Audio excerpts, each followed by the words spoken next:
Mister Nawaz, കുട്ടേട്ട പറയും. നിങ്ങളുടെ നാട്ടിൽ നാദം എന്ന ഒരു ക്ലബ് ഉണ്ടായിരുന്നു. ആ ഇവിടെ നിങ്ങൾ പായസം അതേപോലെ തന്നെ പടക്കം ഇതിന്റെ രണ്ടിന്റെയും കച്ചവടം നടത്തി പൊളിഞ്ഞു. അങ്ങനെ ഒരു സംഭവം ഉണ്ടായിട്ടുണ്ട്. പായസവും പടക്കവും സാറേ, അത് നല്ല ചേരുവയാണ്. നമ്മുടെ നാദം എന്ന് പറഞ്ഞിട്ടൊരു ക്ലബ്ബ്. നിങ്ങൾ ഉണ്ടാക്കിയ ക്ലബ്ബാണ്? അതെ, പന്തുകളി ക്ലബ്ബാണ്.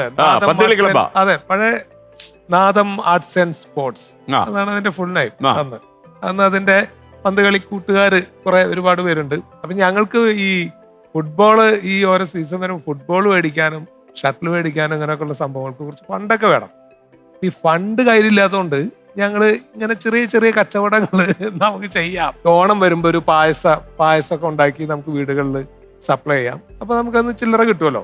അതിന്റെ അടിസ്ഥാനത്തിൽ ഞങ്ങള് ഒരു ഫണ്ട് ശേഖരണത്തിന്റെ ഭാഗമായിട്ട് നാദം ആർട്സ് ആൻഡ് സ്പോർട്സ് പാൽപായസ വിതരണ പരിപാടി എന്ന് പറഞ്ഞിട്ട് ഒരു സംഗതി ഒക്കെ അടിച്ചിറക്കി. പായസത്തിന് 1 ലിറ്റർ പായസത്തിന് എത്ര രൂപ മുൻകൂട്ടി ബുക്ക് ചെയ്യണം എന്നൊക്കെ പറഞ്ഞ് അങ്ങനെ പായസം നടത്തി. ഇതൊക്കെ ഈ ഏകദേശം ഓണത്തിനെങ്കിലും ഇത്തിരി നേരത്തെ ഉണ്ണണല്ലോ സാറേ. 12 മണിക്ക് എത്തണം. ഞങ്ങൾ പായസമൊക്കെ ഉണ്ടാക്കി എത്തിയപ്പോ 2 മണിയൊക്കെ ആയി. അങ്ങനെ കുറെ പേരൊക്കെ പൈസ തന്നു, കുറെ പേരൊക്കെ തരാൻ പറ്റില്ല എന്ന് പറഞ്ഞു. നിങ്ങളുടെ പായസവും കാത്തിരുന്നിട്ട് ഊണും കഴിഞ്ഞു, ഈ വക പരിപാടിയും നടക്കില്ല എന്നൊക്കെ പറഞ്ഞിട്ട് അങ്ങനെ എന്തായാലും ആ പായസത്തിന്റെ പരിപാടി അങ്ങോട്ട് പൊളിഞ്ഞു. നന്നായി പൊളിഞ്ഞു. അത് പൊട്ടി. നമ്മുടെ വലിയൊരു സംരംഭമായിരുന്നു അത്. അതെ, പായസ കച്ചവടം പൊട്ടി, അത് വിജയിച്ചില്ല. അപ്പോ വീണ്ടും അടുത്തൊരു കച്ചവടം. പിന്നെ എല്ലാവരും കൂടി പറഞ്ഞത് നമുക്ക് വിഷു ആണ് ഇനി വരണത്, എന്തായാലും പായസത്തിന്റെ കാര്യം വലിയ കാര്യമായിട്ട് മെച്ചപ്പെട്ടൊന്നുമില്ല, ഒരു കാര്യം ചെയ്യാം, നമുക്ക് പടക്ക കച്ചവടം ചെയ്താലോ. അത് 3 ഇരട്ടി ലാഭമാണ്. നമുക്കൊരു 10 രൂപ ചെലവാക്കിയാൽ 30 രൂപയ്ക്ക് നമുക്ക് പടക്കം വെക്കാം. അത്ര ലാഭമാണ്. അതുകൊണ്ട് നമുക്ക് പടക്ക കച്ചവടം ചെയ്യാം. ശിവകാശി പോവാം, അവിടെ പോവാം. ശിവകാശി ഒന്നും വേണ്ട, നമ്മളിവിടെ എവിടെയെങ്കിലും ഹോൾസെയിലായിട്ട് എടുത്തു കഴിഞ്ഞാൽ നല്ല ലാഭം കിട്ടും, അതിന് കിട്ടണത് മതിയല്ലോ എന്നൊക്കെ പറഞ്ഞ് അങ്ങനെ ഞങ്ങൾ കുന്നംകുളം അങ്ങനെ സ്ഥലത്തൊക്കെ പോയിട്ട് അത്യാവശ്യം കുറച്ച് പടക്കൊക്കെ കളക്ട്. ഞങ്ങൾ പറഞ്ഞു ഞങ്ങളുടെ ക്ലബിന്റെ ധനശേഖരാർന്നുള്ള പരിപാടിയാണ്, അതുകൊണ്ട് മാക്സിമം പൈസ കുറച്ച് ഞങ്ങൾക്ക് ചെയ്തു തരണം എന്ന് പറഞ്ഞു. അങ്ങനെ അവരത് നമുക്ക് പരമാവധി പൈസ കുറച്ച് തന്നു. സാറേ, അങ്ങനെ വിഷുവിന് പടക്ക കച്ചവടം തകൃതിയായിട്ട് നടക്കുന്നു. അത്യാവശ്യം എല്ലാ വീടുകളിലും പടക്കം. രാവിലെ പടക്കം മേടിച്ചവരൊക്കെ വന്നു. എന്റെ പൊന്നു മോനെ, കാരണം എല്ലാം ചുറ്റി പോവുക, അല്ലേ? നമുക്ക് മാക്സിമം കുറച്ച് തരണം എന്ന് പറഞ്ഞുകൊണ്ട് തന്നെ അവര് മാക്സിമം പഴയ പടക്കം ഏതോ 3 വർഷം മുമ്പൊക്കെ ഉള്ള വിഷുവിന്റെ പടക്കം കൂടി നമ്മുടെ തലയിൽ വെച്ച് തന്നു. അപ്പോ ഇതിന്റെ തമാശ എന്താണെങ്കിൽ ചന്ദ്രേട്ടുണ്ട് എപ്പോഴും എന്തെങ്കിലും ഒരു കൗണ്ടർ പറയുന്ന ആളാ. പുള്ളി വന്നിട്ട് ഞങ്ങളുടെ നിങ്ങൾ പായസ കച്ചവടം നടത്തി ഓണത്തിന്, ആ കാര്യമാണെങ്കിൽ നസ്സലായിട്ട് പൊട്ടി നിങ്ങളുടെ പായസ കച്ചവടം. വിഷുവിന് നിങ്ങൾ പടക്ക കച്ചവടം നടത്തി, അതാണെങ്കിൽ പൊട്ടിയൂല്ല. അതായിരുന്നു ഏറ്റവും പ്രശ്നമല്ലേ.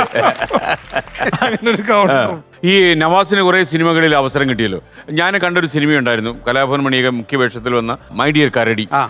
എനിക്ക് തോന്നുന്നു കരടിയായിട്ടും വന്നാലും മണി തകർക്കും എന്ന് തെളിയിച്ച സിനിമയായിരുന്നല്ലോ. ഈ ട്രോള് വരുമ്പോ അതല്ലെങ്കിൽ ഈ വൈറലാവുമ്പോൾ, ഈ അടുത്ത കാലത്ത് വൈറലായിരുന്നു, നമ്മളത് അറിയുന്നത്. അപ്പൊ എനിക്ക് തോന്നുന്നത് 20 years ബാക്ക്, ഇത്രയും വർഷം കഴിഞ്ഞിട്ട് ഇപ്പോഴത്തെ പിള്ളേർ അതെടുത്ത് ചെയ്തു അല്ലെങ്കിൽ അവർ ആസ്വദിക്കുന്നു പറഞ്ഞാൽ വളരെയേറെ സന്തോഷമുള്ള കാര്യമാണ്. അപ്പൊ അങ്ങനെ കുറെ പേര് എനിക്ക് ആ ക്ലിപ്പ് അയച്ചു തന്നിട്ടുണ്ടായിരുന്നു. ഈ 2018 ഈ പ്രളയ സമയം നിങ്ങൾ കളമശ്ശേരിയിലായിരുന്നല്ലോ അല്ലേ? ആലുവ. അവിടെ വെള്ളം കയറിയപ്പോ എന്തെങ്കിലും ഒരു സംഭവം ഉണ്ടോ? ഒരു ഗംഭീര സംഭവം ഉണ്ട് സാറേ.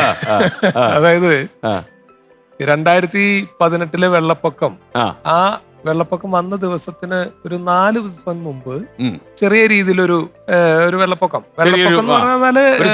അതെ, അപ്പൊ ഞാൻ ഈ തോട്ടുമുഖം ആ ഭാഗത്താണ് താമസിച്ചത്. അപ്പോ കനാലുണ്ട് നമ്മുടെ പ്രൈവറ്റ് റോഡ്, ഓപ്പോസിറ്റ് റോഡാ. വെള്ളം എത്തില്ല. അപ്പൊ ഇവിടെ കനാലുള്ളതുകൊണ്ട് ആ കനാലിൽ പെട്ടെന്ന് വെള്ളം കയറും. അങ്ങനെ ആദ്യം ഈ ഒരു റോഡിലേക്കൊക്കെ കുറച്ച് വെള്ളമൊക്കെ വന്നു. അങ്ങനെ ആ വെള്ളം അതേപോലെ ഇറങ്ങിപ്പോയി ഒരു 3-4 ദിവസം മുമ്പ്. അപ്പൊ അത് നമുക്ക് ഇത്ര മാക്സിമം വെള്ളം വന്നാൽ വരാവുന്ന ഒരു സാധ്യത നമുക്ക് മനസ്സിലായല്ലോ.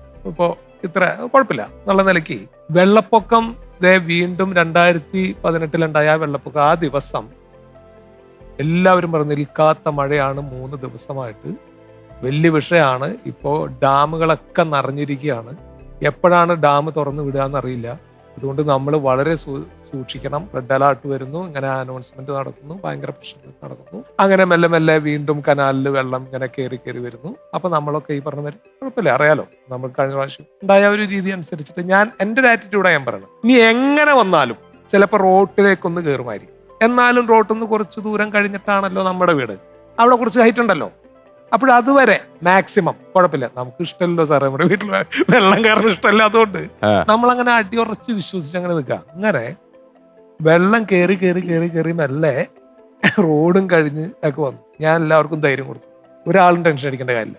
ഇനിയിപ്പോൾ എത്ര വന്നാലും നമ്മുടെ മുറ്റം വരെ വെള്ളം വന്നു വിചാരിക്കാം, നമുക്കിപ്പോൾ എന്താ കുഴപ്പം? ഇപ്പം അതൊരു വെള്ളം വന്ന് ഇത്ര ടെൻഷൻ അടിക്കേണ്ട കാര്യമൊന്നുമില്ലല്ലോ. ഇപ്പം ഈ പുഴയെന്ന് പറഞ്ഞ വെള്ളമല്ലേ, അതിപ്പോൾ ഏത് വരെ ഇരുന്നാൽ നമുക്കറിയാം. അവിടെ ഇരിക്കും പറഞ്ഞാൽ എല്ലാത്തിനെയും വീട്ടിൽ പിടിച്ചിരുത്തിയാണ്. അപ്പോൾ വൈഫൊക്കെ ഇങ്ങനെ ടെൻഷൻ, നിയാസ്ക നമ്മളെല്ലാവരും പോകുന്നുണ്ട്, ആൾക്കാർക്ക് അത് പോകണം, അപ്പുറത്തേക്കൊക്കെ പോകുന്നു, നമുക്ക് എവിടേക്ക്, നമുക്ക് ഉമ്മച്ചിയുടെ വീട്ടിലേക്ക് അല്ലെങ്കിൽ നവാസിന്റെ അവിടെ പോകാന്നൊക്കെ പറയുന്നുണ്ട്. അപ്പൊ ഞാൻ പറഞ്ഞു, നീ ഇനി ഇതൊക്കെ കെട്ടിപ്പിറക്കി, ഇത് വലിയ ടെൻഷനാണ്, ഇത് എന്ത് കാര്യത്തിന്, ഇതൊക്കെ ആൾക്കാർക്ക് പറഞ്ഞാൽ മനസ്സിലാവാത്തതിന് എന്ത് ചെയ്യാനാ എന്നൊക്കെ പറഞ്ഞു. അപ്പൊ പലവരും പറയുന്നത്, നിങ്ങൾ പോരുന്നില്ലേ എന്നൊക്കെ പറഞ്ഞിട്ടാണ് പോകണം എല്ലാവരും കേട്ടോ.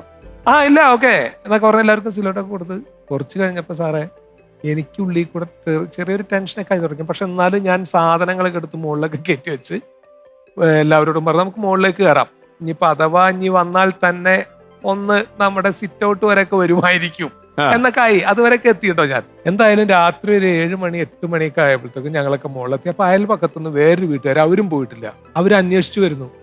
അതെ ഹസീനത്ത എന്നൊക്കെ വെച്ചിട്ട് ഇങ്ങനെ വരികയാണ്. നിങ്ങൾ പോയിട്ടില്ലേ? ഇല്ല, ഞങ്ങൾക്ക് ഇപ്പോഴേ എന്താ ചെയ്യണ്ടേന്ന് അറിയില്ല, ഇനിയിപ്പോ റോട്ടിലൊക്കെ വെള്ളമായി.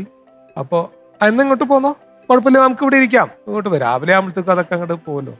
അവരും കയറി നമ്മുടെ വീട്ടിൽ. സാറേ ഒരു 10 മണിയായപ്പോ എന്റെ വീടിന്റെ പുറകെ നാസർക്കാന്ന് പറയും, നെന്മണി നാസർ, പുള്ളി വിളിച്ചു പറയാ, നിയാസേ നീ എന്തുദ്ദേശിച്ചിട്ടിരിക്കുക അവിടെ? ചീത്തയാണ് കേട്ടോ, എന്തുദ്ദേശിച്ചിട്ടിരിക്കുകയാണ് അവിടെ? നീ ഉദ്ദേശിക്കുന്ന സംഭവമല്ല കേട്ടോ, ഡാം വീണ്ടും തുറക്കാണ്, ഇനി 2 മീറ്ററും കൂടി വെള്ളം പോകുമെന്നാണ് പറയണത്. ഇപ്പൊ നീ കാണുന്ന ലെവലൊന്നും ആയിരിക്കില്ല.